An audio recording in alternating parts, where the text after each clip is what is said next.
As the Roman Empire adopted Christianity, the religion spread further across the Mediterranean region and Europe. Christianity brought with it its charged history with Judaism and its complex relationship with the Jews.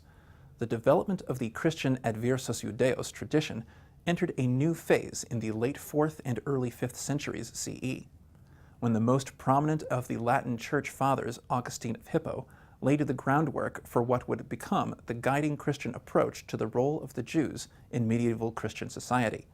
In his doctrine of Jewish witness, Augustine prescribed a positive role for the Jews in Christendom, giving them, in Professor Paula Fredrikson's words, an air bubble of safety, and linking his ideas to an innovative reading of a passage from the Psalms.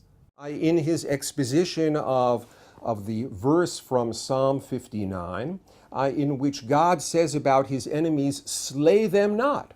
And Augustine applied this to the Jews. One should not inflict physical harm on the Jews, and one should not try to do away with their practice of Judaism. But the verse goes on. In that same verse, the psalmist said, "Slay them not, lest my people forget. Scatter them by thy might, and bring them down." And the Augustinian interpretation of this verse was very much a part of his teaching concerning the proper place of the Jews in Christian society. Jews had a place, they had a purpose, lest my people, lest God's Christian people forget where they came from.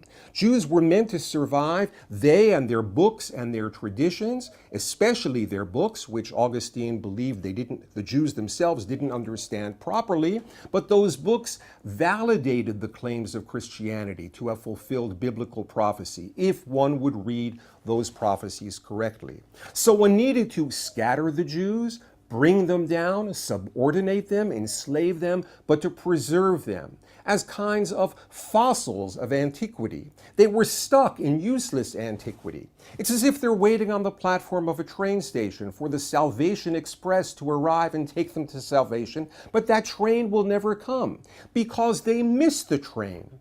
They refused to get on the train to declare their belief in Jesus and the superiority of the New Testament to the Old. But as such, they serve a vital function in the Christian order of things. They are witnesses, they're kinds of librarians, they're slaves who carry books on their backs for the benefit of those who understand the true meaning of the books. Augustine's most powerful metaphor for explaining this role of the Jew in a properly ordered Christian society was that of the blind man in the mirror. The Jew can't see, but the Christian does.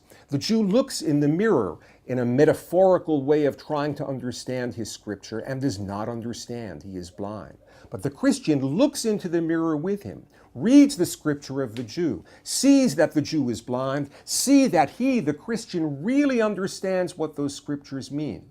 And you can't get that benefit of Jewish scripture without the Jew, who later Christian theologians in the wake of Augustine called the living letter of the law. You can't get that benefit from Jewish scripture without having the Jew in your midst.